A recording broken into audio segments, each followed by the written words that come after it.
Yan nagagawa talaga ng ano eh. Yan nagagawa ng alak talaga. Sabi niya sa iyo, may gulo na kita sa tita.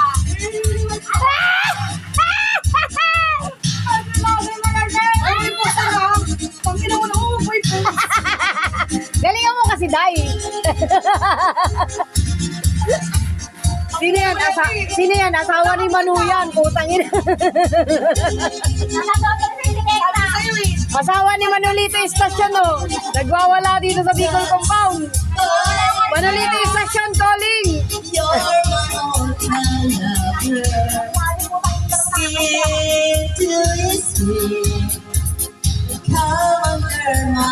Asawa ni Manolito Estasyon, oh. Alam nyo na. Wala tayong magagawa. Alam nyo na. Dali tayo sa ano.